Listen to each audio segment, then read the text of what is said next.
guys, welcome to Psalm 78. This is the sticker sheet for this week, and I just love it. I love the whole psalm is about that we have to remember and tell our children about the glories of our God. And I love the idea of that rocking chair and that invitation to conversation and an invitation to our expression of the glories of our God. So I love this one. And this is the doodle that we're going to be working on together in our video this week for Psalm 78. Now the doodle sheets say on it Psalm 79. I just need you to pretend that that says Psalm 78 for me, okay? And then we've also got our margin sketch, and this is perfect for if you don't want your picture to cover up the words in your Bible. This will go right in your margin. This week we're going to use gelatos, which allow an transparency and for you to see through. So these are the pages that I've pulled off of my website. So that's the sticker sheet that you do purchase. Over on Facebook, you get the coupon code so that every week you can get the coupons for $1 while we're doing the psalm. So if you're a member of the Facebook group, you can get the psalm stickers, the digital files, for $4 a month. So I always want to make it that it is affordable to anybody to get to play and participate with us. So some folks say that they don't have, they can't do sticker sheets. Well, that's okay. The picture that you see there with the rocking chair, I just printed that out on regular paper and glued it in. So really there's no excuses. You can do this. We can do this together. So, okay, I want to read to you just the first 9 verses of Psalm 78 because, man, I got convicted this week. So here, let's go with me. So it's called A Lesson from History, Asaph's Poetic Song of Instruction. Beloved ones, listen to this instruction. Open your heart to the revelation of this mystery that I share with you. A parable and a proverb are hidden in what I say, an intriguing riddle from the past. We've heard true stories from our fathers about our rich heritage. We will continue to tell our children and not hide from the rising generations the great marvels of our God, his miracles and power that have brought us all this far. The story of Israel is a lesson in God's ways.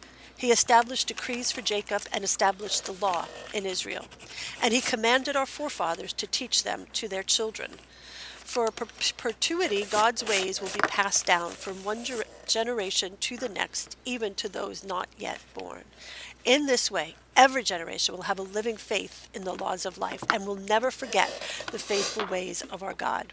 By following his ways, they will break the past bondage of their fickle fathers who were stubborn, rebellious generation and whose spirits strayed from their eternal God. They refused to love him with all their hearts. So I love this psalm because it reminds us that we have to tell our children, that we have to take this experience that we have of God and we have to remember. So here's the thing that I got so convicted on. I love this one part. If I were to be so bold as to take verse 5 and put my name into it, and I would encourage you to put your name into it.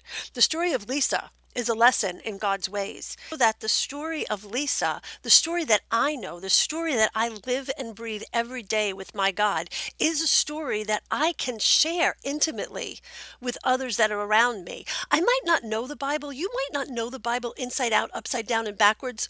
That's okay because you know God. You know Jesus. You know who he is and what he's done for you. And that is the story that we get to pass down from generation to generation to generation. We get to share our faith in this way. So really quickly, I just want to say I'm working in gelatos and I take clear gesso and I spread the gelatos out that way. Let's say you don't have any clear gesso. Later on, you'll see that I'm just taking my finger and spreading out the gelatos. So either way, it will work for you. So over on the Facebook page, I posted out a challenge because the past 2 weeks, the psalmist has been going through and remembering. So in Psalm 77, it's clear that there's a trial that he's walking through. There's something that's going on, and he just has to remember who his God is and who his God has been for him and for the generations that have come before him. So I posted out a challenge on the Facebook group, and I just asked, could we take a time here once a day to remember something that God has done for us, some way that God showed up and just knocked us over in his faithfulness. And I am ashamed to say to you that once I posted that challenge, I couldn't remember. Like I literally drew a blank and my heart grieved that in the second and in the moment, we're moved to tears and we're brought down to our knees in how faithful our God is and how he shows up. And then you know what? We're so, I don't me, I'm just so scattered and so going on to the next prize that I forget.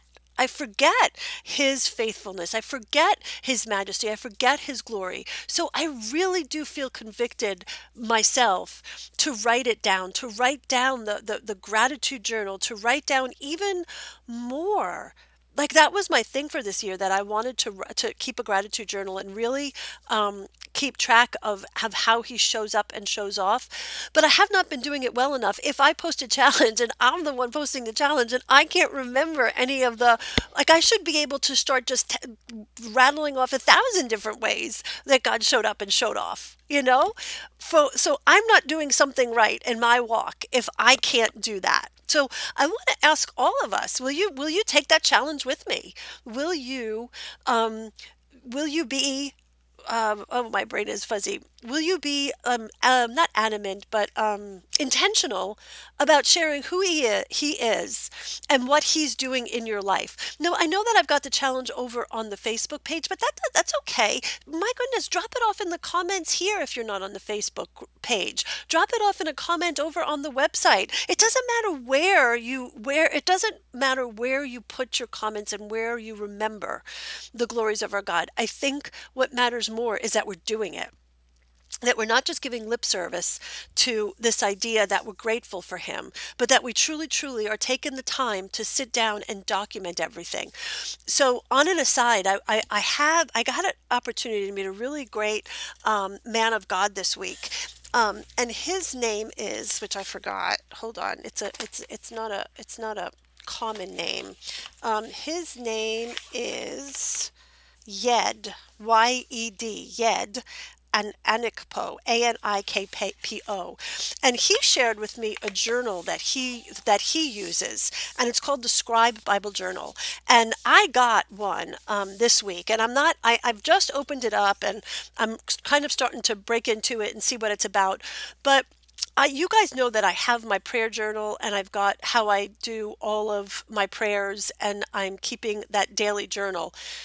Something's not right. Something's not clicking, because I really have to say that something came up short if I'm not able to recount all of the glories of God since the beginning of the year, since I've been keeping this prayer journal. So am I doing the prayer journal, and is it more about being pretty than it is about my journey with him?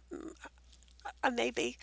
I mean, it's a hard thing to say, but maybe I've gotten lost in the pretty and the cuteness, and I've not been intentional about just praising and worshiping him and giving thanks to the blessings that he's given to me. Like, I don't ever want to be lost in just the pretty cute of putting my stickers in my journal. Like, I've lost it. I've lost the entire vision if that's all I'm doing. So this week for me was a real conviction and a coming up short as I stood before him. um, and knowing that I have to be more intentional about it. And for me personally, to be more intentional about something, I have to have a system in place. I have to know that this is what I'm going to do every day. And if I do this, then I don't know. That's just the way my brain works, is I need systems in place. So I'm hoping that this scribe journal, I'll show it to you guys next week. I'm going to work in it this week, and I will update you, asking all of you to hold me accountable, and I will hold you accountable to remember and tell the glories of our God. Um, so here what I'm going to do is I cut out from the doodle sheet that I so sorry that I printed offline. And I'm just cutting out the words here, and I'm just going to glue them into my page. So, excuse me, I do get some people say to me, I don't have a printer at home. Okay, listen, there's always a way to do this. You can just take my doodle sheets and just put them up on your computer. If you're communicating me through with on YouTube or on Facebook, you've got some kind of access to the internet. So you don't have to print it. Just pull up the doodle sheet on your screen and copy it. right? If you want to print it out and you don't have a printer at home, you can go to Staples and just ask them to print it for you. So I know that's an extra trip, but you could go and do bunches of them at a time, you know? So that's another way to do it. So there's always where there's a will, there's a way, you know? So here I am just I know that if I don't keep my words right, I'm going to put them down and paste them in some kind of wonky, ridiculous way that's not going to make a bit of sense. So I'm trying to keep it sort of, you know, together as I'm popping in my little highlights in my letters. Um, I really did. I loved this psalm this week because it really did speak to me. Because I always say on all of the groups that I don't ever want it to be just about being pretty. And oh my goodness, here I am. Here I am, an absolute mess. That I want to be able to list off 1,000 different things that he's done in 1,000 different days in a moment. You know, the ways that he reaches us. Wow, was that convicting? Phew. So here I have this little ingot of gold gelato left, and you know that I can't throw it away. I've got to use it up, right? So here I'm just kind of dropping in that gold and covering up the the, the whiter parts of the page. I'm going to go in and do a little bit of a border, and I'm just using a dollar store pen for that. Up on the top, when you'll see when I get to the top of it and I'm chopping the border in, it doesn't want to work so well. But if you just take a scrap piece of paper and just color on it and get the ink back in again, it did come back again, so it was fine. So here I am, just I'm popping them in and then just using that card to scrape it and kind of just keep it down. It was a little bit of a messy little thing, but it worked. It got the job done. So I know that this one was a little bit easier, but we do have on weeks that it is, you know, where the drawing is just a tad bit easier. I try to challenge us on the Tuesday night live stream with something a little bit different. So what is the live stream? Tuesday nights on the Facebook group, we go live and we pray with each other and laugh and just kind of hang out for an hour together. So I'm not sure, I'm losing my voice. I'm not sure what I'm gonna work on this week. If you guys have anything that you would like to work on in the live, in the zombie, let's just let me know and I can kind of plan around it. So here I'm just writing remember because that is the word that really did bonk me over the head, is that in order to remember, I have to take just a second out of my day and give him the praise and the glory and and acknowledge his presence. You know, don't just take him for granted. So, whoo, convicting week for me. So that's just about going to wrap us up. I'm just outlining the letters here and giving it, you know, the pop so that it looks like it's, you know, kind of standing out just a tad from the page. But that's really just going to be about it for this week, guys. Have a great week. I will see you on Tuesday night over on the live stream. Have a super duper week and tell me about the glories of your God. Love you guys. Bye.